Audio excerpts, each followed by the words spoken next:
मैं हूं कमर चीमा और दोस्तों मेरे साथ मौजूद है कर्नल अतुल होलकार साहब। कर्नल साहब, सबसे पहले तो आपके वक्त का बहुत शुक्रिया। आपका भी, चीमा साहब। Thank you. कर्नल साहब, आज आपसे बात करनी है क्योंकि आपका जो इंटरेस्ट है और जो मैं देख रहा था कि आप इंडिया के अंदर लार्जली एक बिजनेस बूम है, यूनिकॉर्न्स आ रही हैं, एंटरप्रेन्योरशिप है। तो मैं आपसे जानना चाह रहा था कि इंडिया के अंदर ये जो एंटरप्रेन्योरशिप का क्या एनवायरनमेंट है? क्या इसमें कोई फॉरेन डायरेक्ट इन्वेस्टमेंट जो है वो कोई रोल प्ले करती है? इंडिया के अंदर बिजनेसमैन एक्टिव हैं या इंडिया की यूथ प्रोएक्टिव है? How do you see this entrepreneurship in India and particularly obviously ये जो नए नए आइडियाज आ रहे हैं, बिजनेसेस डेवलप हो रहे हैं, आप जरा काइंडली हमें थोड़ा सा इस पे कोई लेयर दें, बताएं क्या हो रहा है इंडिया में।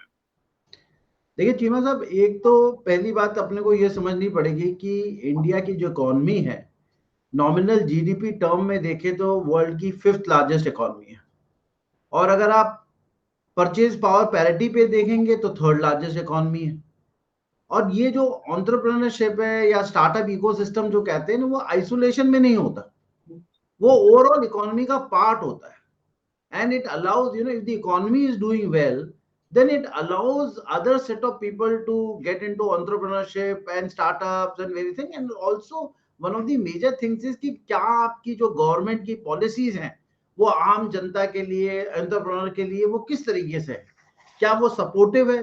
तो मैं अगर आपको एग्जांपल दूं कि इंडिया में 16 एंड 17 में देयर वर जस्ट 726 स्टार्टअप्स, और आज की तारीख में 66,000 स्टार्टअप्स हैं इंडिया में, जिसमें से 44 यूनिकॉर्न्स थे 2021 के अकेले एक साल में, और 14 यूनिकॉर्न्स हैं इस 6 महीने के अंदर। इस जून के महीने में हमने 100 यूनिकॉर्न्स कर लिए अभी तक। 3rd largest startup ecosystem in the world है। आप ये समझिए कि इस बार गवर्नमेंट की पॉलिसी ये कहती है कि 75 इयर्स ऑफ इंडिपेंडेंस में अपने को 75 यूनिकॉर्न 75 वीक्स में बनाने हैं। तो आप अगर आप देखें चीमा साहब, तो पूरा एनवायरमेंट जो है ना, मोदी गवर्नमेंट का एक तरीके से स्टार्टअप इकोसिस्टम के सपोर्ट में लास्ट 2 साल में $55 बिलियन फंडिंग हुई है स्टार्टअप्स में। $55 बिलियन सिर्फ स्टार्टअप्स में। तो आप इमेजिन कर सकते हैं। और मैं आपको इसलिए बोल रहा हूं कि देखिए, मैं अपना अगर बैकग्राउंड देखूं तो एक फौज में था, फौज के अंदर छोड़ के मैंने प्री मैच्योर रिटायरमेंट लेने के बाद मैं कॉर्पोरेट में आया। और मैंने कॉर्पोरेट को 2020 में जब कोरोना आया तब मैंने छोड़ दिया, क्योंकि मुझे खुद ऐसा लगा कि हमारा जो स्टार्टअप इकोसिस्टम है जिसको गवर्नमेंट इतना ज्यादा सपोर्ट कर रही, is much more conducive even from the corporate stand point. तो अगर वो सब चीजें हम देखते हैं तो हमारे यहाँ पूरा जो एनवायरमेंट बनाया जा रहा है। और चीमा साहब, मैं कम से कम आपको मैं बताता हूँ, 40 से 50 स्टार्टअप का इंटरव्यू डेली लेता हूँ, क्योंकि इन सब स्टार्टअप्स को मेंटरशिप की जरूरत पड़ती है, कोई सब्जेक्ट मैटर एक्सपर्ट्स के लिए उनको जरूरत पड़ती है, उनको बाद में फंडिंग की जरूरत पड़ती है। तो ये सारे स्टार्टअप, और ऐसा नहीं है कि हिंदुस्तान में सिर्फ टीयर 1 सिटी से आ रहे हैं, कि आपने सिर्फ बैंगलोर से आ रहे हैं या दिल्ली से आ रहे हैं या मुंबई से आ रहे हैं। These startups are now coming from tier 2 and tier 3 cities, and that is wonderful. देखिए क्या है ना चीमा साहब, एक गवर्नमेंट जो है ना, हमने हमारे पूरे जनरली एक एनवायरनमेंट में साउथ एशिया में भी देखे तो हमें सरकारी नौकरी का बहुत शौक है ना। मतलब नौकरी अगर सरकारी हो तो पहले तो शादी भी आसानी से हो जाती थी, ठीक है। उसके बाद अब फिर वो आया कि जी कॉर्पोरेट है, और इंडिया की इकोनॉमी तो बूम कर रही है। अगर आप देखें तो it is one of the fastest growing economy, major economy in the world. और उसमें कॉर्पोरेट भी ग्रो कर रहा है। लेकिन कॉर्पोरेट के साथ में एक चीज है कि कॉर्पोरेट जब कॉस्ट मैनेजमेंट करता है तो it does not dish out as many jobs at is desired. तो स्टार्टअप इकोसिस्टम अपने आप में एक नया एरिया ऑफ जॉब क्रिएशन है। तो when I used to be a job, I used to be one person who used to be job taker, मतलब ढूंढता ना नौकरी, I am now a job giver. And that is what government is encouraging startups in India, that why don't you become a job giver. वरना पहले हमारे schools और colleges में सिर्फ ये होता था कि नौकरी कैसे करेंगे। अब मोदी कहते हैं कि नौकरी कैसे देंगे वो बात करो। तो इसमें क्या वजह है? क्योंकि इंडिया की ब्यूरोक्रेसी के बारे में तो कहा जाता है कि बड़ी रेड टेपिज्म है, जैसे कि हमारी ब्यूरोक्रेसी में है या दुनिया की ब्यूरोक्रेसी में होती है, एक जिस तरह का एक ब्यूरोक्रेटिक स्ट्रक्चर है। नॉर्मली बिल्कुल। कहा जाता है कि एक फेवरेबल एनवायरनमेंट गवर्नमेंट प्रोवाइड करती है। तो आप क्या समझते हैं कि ये एक गवर्नमेंट ने कोई एनवायरनमेंट प्रोवाइड किया है, ब्यूरोक्रेसी फंक्शनिंग है, या कि समझते हैं कि एक इंडिया क्योंकि जो है वो एक एक कंज्यूमर इकोनॉमी भी है, क्योंकि बहुत ज़्यादा इंडिया की पॉपुलेशन है। तो आप क्या समझते हैं इसमें, what is there which has basically set this ecosystem, which has basically set this entire, ये जो इकोनॉमिक एक्टिविटी कैसे हो रही है? कि बिकॉज़ मैंने जैसे ब्यूरोक्रेसी का कहा, तो वो तो बड़ी अनरिस्पॉन्सिव है, जिस तरह पाकिस्तान की एक जैसे साउथ एशिया की ब्यूरोक्रेसीज़ हैं, जी, तो जी, इसका जी। फैक्टर क्या है? देखिए क्या है ना, आपको मैं अगर कहूँ कि हमारी 15 साल पहले जो ब्यूरोक्रेसी थी वो काफ़ी हद तक हम कह सकते हैं कि ब्रिटेन से हायर की हुई थी और वहीं से वो उसी तरीके से स्लो मैनेजमेंट होता था और काफ़ी स्लो चलती थी। लेकिन आई कैन अश्योर यू हमारी जो ईज़ ऑफ डूइंग बिज़नेस है, अब वो 63rd पोज़ीशन पे आ गई है दुनिया के अंदर। और एवरी डे मैं आपको बताता हूँ, अगर हमने कंपनी क्रिएशन करनी होती है, जैसे हम स्टार्टअप को हेल्प करते हैं, ये जस्ट मैटर ऑफ 2 डेज की कंपनी क्रिएट हो जाती है। अब आपको कोई फॉर्म फिलिंग नहीं करनी पड़ती, ऑफिस में जाके किसी बाबू से नहीं मिलना पड़ता है, कोई ऐसे क्लर्क के पास नहीं जाना पड़ता है। तो अब क्या होता है, सारी चीज ऑनलाइन होती है। जब सारी चीज ऑनलाइन होती है तो आपको किसी से मिलने की जरूरत नहीं है, वो टाइम पीरियड है आपको उसके अंदर सेट ऑफ डॉक्यूमेंट्स जमा करने, तो ये स्पीड हो गई। तो आप ये देखिए कि गवर्नमेंट ने क्या किया, जिस तरीके से जो डिजिटल इंडिया किया है ना, उसमें गवर्नमेंट की इंटरफेरेंस जो है वो कम हो गई, वहां ब्यूरोक्रेसी की इंटरफेरेंस कम हो गई है। और यही एक मेजर रीजन है। और अगर आप देखें चीमा साहब, हम लोग एक दूसरे की कंट्री को बड़े क्लोजली वॉच करते हैं कि क्या होता है। आप पिछले कम से कम मोदी के मतलब राज में 8 सालों में आपने भी कोई मेजर स्कैंडल नहीं सुना होगा करप्शन का। और ऐसा नहीं कि इंडिया की इकोनॉमी अगर आज की तारीख में आप देखें तो फास्टेस्ट ग्रोइंग है। और पिछले साल हमने मतलब आप 335 बिलियन का एक्सपोर्ट किया सिर्फ 9 महीने में। तो अगर ये जो जो करप्शन फ्री एनवायरनमेंट धीरे धीरे कंट्री के अंदर बनता जा रहा है ना, वो itself allows entrepreneur to do that business. पहले क्या होता था, एक कुछ सेट ऑफ बिजनेस हाउस थे, वो ही चला सकते थे, या अगर आप किसी को सेट ऑफ लोगों को जानते हैं तो आपको चीजें मिलती थी, गवर्नमेंट सपोर्ट मिलता था। लेकिन अब तो गवर्नमेंट बड़े ओपनली, आप जो चाहे शुरू करना चाहते हैं, आपको लोन्स इजीली मिल सकते हैं, आपको सपोर्ट इजी मिलती है, ट्रेनिंग आसानी से मिलती है। और हर कॉलेज में, हर यूनिवर्सिटी में स्टार्टअप का इंक्यूबेटर खुले हुए हैं। मैं खुद जाता हूं इंक्यूबेटर्स के अंदर, जहां की वो 10-10 12 अपने स्टार्टअप को इंक्यूबेट करते हैं, उसके बाद वो ट्रेन करते हैं। छोटी मोटी तो फंडिंग वो कॉलेज लेवल पे कर देते हैं चिवा साहब। उससे क्या होता है ना कि एंटरप्रेन्योर माइंडसेट जो है वो पहले से ही आ जाता है। तो जो लड़का बच्चा लड़की जो वहां से निकलते हैं, वो जरूरी नहीं कि जॉब ढूंढ रहे। और कितने सारे मैं इंजीनियर्स को देखता हूँ, आईआईटी के इंजीनियर जो हमारे टॉप इंस्टीट्यूट्स हैं ट्रेनिंग के और टेक्नोलॉजी इंस्टीट्यूट्स हैं, they are very keen to be entrepreneurs. और मैं आपको बड़े अच्छे से फायदा बताता हूँ, आज घर आया तो घर में ना वो बनी हुई थी आलू की सब्जी। तो मैंने बीबी से बोला, मैंने कहा ये क्या बना रखा है? कहती जी आज तो यही मिलेगा। मैंने 2 मिनट में अपने स्टार्टअप को डायल किया, वो खाना 2 मिनट में कबाब आ गए। तो जिंदगी भी तो आसान हो गई ना, और गांव के लेवल पे आसान हो गई चीमा साहब। आप ये देखिए वहां पे जो फार्मिंग हो रही है, जो आम आदमी है, the startups are getting into very very small and niche area of work, and they are actually helping the common population to solve that small little problem. अब वो इसरो अगर रॉकेट बनाता है तो immediately we not impact the farmer. लेकिन अगर वो agritech के अंदर स्टार्टअप है तो उसकी जो खेती है, उसकी सब्जी है, वो 24 घंटे के अंदर कंज्यूमर के पास डायरेक्टली पहुंच जाती है। तो ये जो स्टार्टअप की जो एक वो ईज ऑफ बिजनेस है और उसकी एक रीच है। और सबसे बड़ी बात मैं आपको बताऊं चीमा सर, ये सारे के सारे डिजिटल बेस्ड है। आप देखिए बिना मोबाइल के स्टार्टअप चल नहीं सकते। हमने एक जो टेक्नोलॉजिकली लीप ली है ना, जहां हमारा वायर्ड फोन की जगह हमारे पास में मोबाइल आ गया। आज गांव खेड़े में कहीं चले जाइए, आपको हर आदमी के पास मोबाइल मिलेगा। The cheapest call rate, the cheapest क्या कहते हैं आपका जो डेटा है, वो इंडिया के अंदर। And Indian government has allowed. अब देखिए मैं कभी यूएस जाता हूँ या कनाडा जाता हूँ, नीदरलैंड जाता हूँ, तो वहां जो ट्रांजेक्शन ऑनलाइन है वो बड़ी डिफिकल्ट है। यहां बैठ के मैं एक फोन नंबर के ऊपर आपको पैसे ट्रांसफर कर सकता हूं इंडिया के अंदर, और वो आम जनता जो है वो यूज करती है। गांव में यूज होता है, छोटी छोटी दुकानों में यूज होता है। आप जहां चले जाए क्यूआर कोड है, आपने समोसे खाए आप क्यूआर कोड में दे दीजिए, आपने पार्किंग करी क्यूआर कोड में दे। अब तो मंदिर में भी अगर आपने डोनेशन देना है ना तो वो क्यूआर कोड लगा है। और जो इन लोग ये जो जिकात विकात इकट्ठा करते हैं वो भी क्यूआर कोड लेके घूमते हैं चीमा साहब। मैंने कहा तो सब डिजिटल हो गए। ये तो बड़ी आपने इंटरेस्टिंग बात बताई कि मस्जिद और मंदिर में भी क्यूआर कोड हाँ आ जी, गए हाँ जी, कि भाई बिल्कुल वही पैसे तो। दो, अब कैश रखने की कोई जरूरत नहीं है। तो ये तो बड़ी देखिए जी, गवर्नमेंट भी बदमाश है, अब सब कुछ ट्रैक एंड ट्रेस होने लग गया। अब आप जो है कैश पैसे नहीं दे सकते, they are going towards the cashless economy. अब आप कुछ भी खा लीजिए, आपको पता चल गया कि अतुल होलकर जो है दिन में 10 समोसे खाता है क्योंकि ट्रैक है। हाँ बिल्कुल सही है। अच्छा तो कहीं, मैं, जी जी, जी बोलिए बोलिए प्लीज।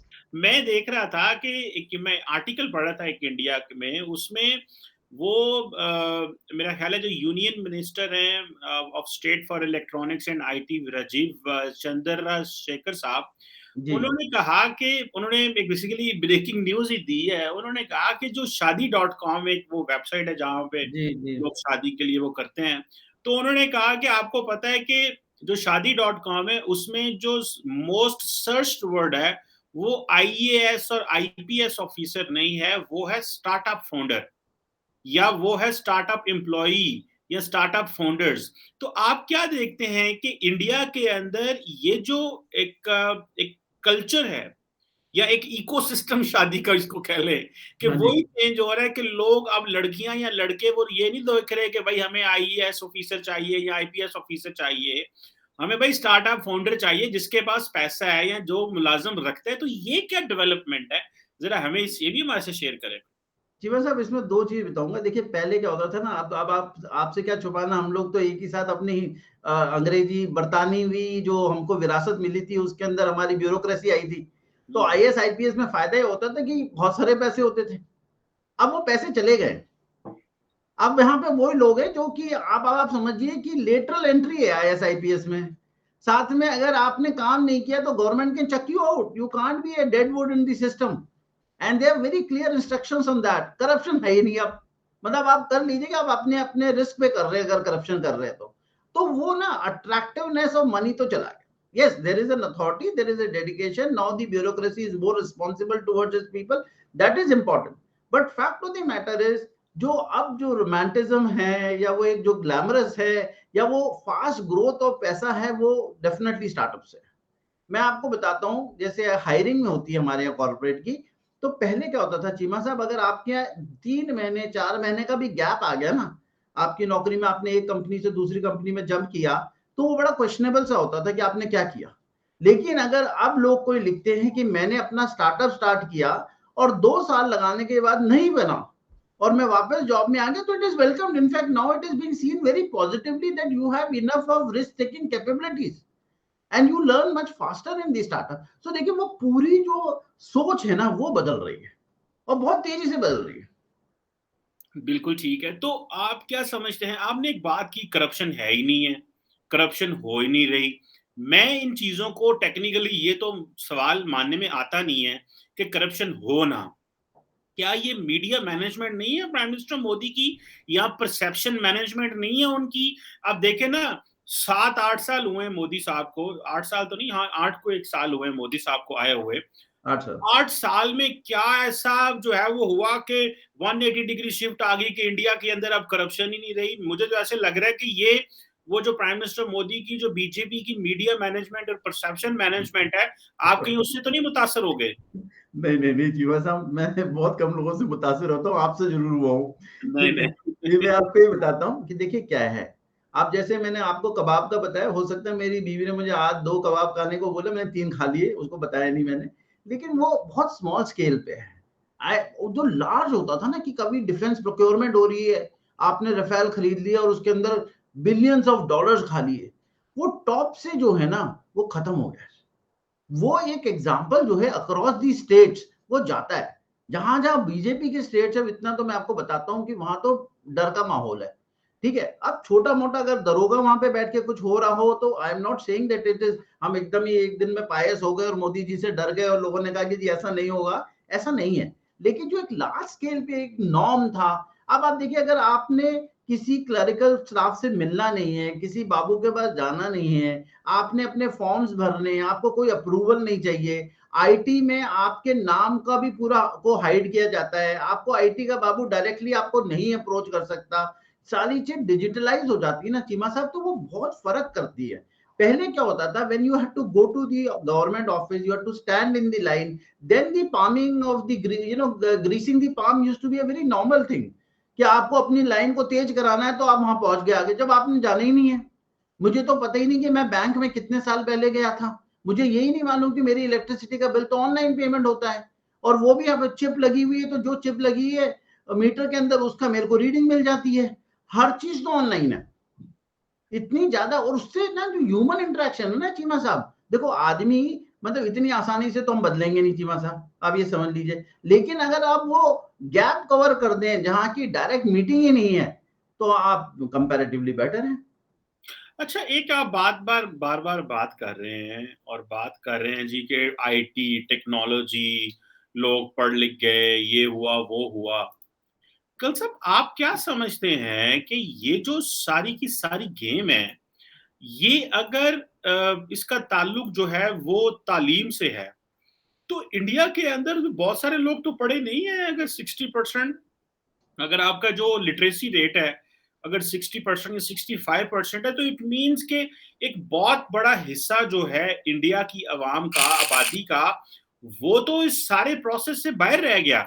तो इसके लिए ये क्या चीज है, मतलब इसको कैसे मेन स्ट्रीम करेंगे? क्योंकि बहुत सारे मैं देख रहा था, आई थिंक एक उसके ऊपर था, I think Asian development bank की रिपोर्ट थी या किस पे, के there is a large section of Indian population which is living on a $2 or $3 a day. ठीक है, so it means there is a lot of poverty as well. तो ये जो आईटी बार बार है, इसको एक बहुत बड़े तबके को तो फायदा होता है, बहुत सारे लोगों को अपॉर्चुनिटीज भी मिलती हैं, लेकिन वो जो लेफ्ट आउट तबका होता है वो कैसे मेन स्ट्रीम होता है, या उसके लिए क्या पे चैलेंज रहते हैं? देखिए केवल साहब, अभी आज ही मेरे ख्याल से मिस्टर मोदी ने बोला था कि जो हमारा एजुकेशन सिस्टम था ना, वो बेसिकली स्लेव बनाने के लिए था। वो मास्टर एंड स्लेव वाला रिलेशनशिप था। मास्टर तो अंग्रेज होते थे, उन्होंने हमारे एजुकेशन सिस्टम को, पुराने वाले को खराब किया। हमारे तो गुरु शिक्षा का था, गुरुकुल होता था, वहां लोग जाते थे, वहां पढ़ाई करते थे, फिर वापस आते थे। और तब जो अपनी टोटल इकोनॉमी थी एज ए जॉइंट इंडिया की, वो वर्ल्ड के अंदर टॉप इकोनॉमीज में काउंट होती थी। और अंग्रेजों ने आके सबसे पहले अगर कोई हिंदुस्तान में कोई नुकसान पहुंचाया होगा तो अपना एजुकेशन सिस्टम चेंज किया था। अब वो वापस जो है हम दोबारा जा रहे हैं। तो पहले क्या होता था ना चीमा साहब, मैंने जब से कॉर्पोरेट ज्वाइन किया आज से 15 साल पहले, ये होता था कि अगर आपने एक चाय वाले को भी रखना है ना, जो टी सर्व करता है, ऑफिस बॉय भी, तो उसकी ना एचआर वाला लिख देता था कि it has everyone has to be graduate. अब there is a difference between educated and employable. Now, what the government has done, you can quit your studies at class 12. You can do it in class, say, first year, second year, third year. Not everyone needs to be a graduate. First part. Secondly, उन्होंने क्या किया, हर stage पे skilling कर दी है। अब local level की skilling है। अब एक लड़का है, वो अगर वो जाके किसी फैक्ट्री में काम करता है चीमा साहब, तो वो फैक्ट्री के अंदर उसको ग्रेजुएट होने की जरूरत नहीं है। वो क्या करता है कि उसकी जो बेसिक स्किल है वो कवर हो जाती है। तो ये बात आपकी काफी हद तक सही होगी कि there is not that everyone is graduated और educated, but they are employable and they can do basic transactions of whatever, even digital transaction हो या नॉर्मल ट्रांजैक्शन हो। आज हमारे मजदूर भी अगर आप देखेंगे ना, और रिक्शा वाला जो अपने पैर से रिक्शा चलाता है, वो उसके पास भी एक मोबाइल फोन रहता है। तो ये काफी हद तक जो डिजिटल है ना, आपको मैं एक चीज जहां बताता हूँ, खास करके थर्ड वर्ल्ड कंट्रीज के लिए डिजिटल हैज बीन दी बून। आप देखिए उसके अंदर यूट्यूब है। आज इंडिया में यहाँ कुछ खबर होती है, वो तमिलनाडु तक एक सेकंड में पहुंच जाती कि ये हो गया। So that growth, knowledge is moving faster than education. बिल्कुल ठीक है। थैंक यू वेरी मच कल साहब for helping us to understand के बेसिकली इंडिया के अंदर ये एंटरप्रेन्योरशिप, डिजिटाइजेशन और ये बिजनेस जो है वो किस तरह परफॉर्म कर रहे हैं, और लड़के और लड़कियां जो हैं वो आईएएस एंड आईपीएस ऑफिसर की बजाय जो स्टार्टअप फाउंडर हैं उनको ढूंढ रहे हैं। So this is very interesting transition I would guess, and I think this is उनकी कैलकुलेशन बिल्कुल गलत नहीं है, मतलब वो बिल्कुल सही शादी.com पे सर्च कर रहे हैं। थैंक यू वेरी मच कल साहब। for your time बिल्कुल। and for your valuable comments. Thank you so much Cheema साहब, नाइस टॉकिंग टू यू।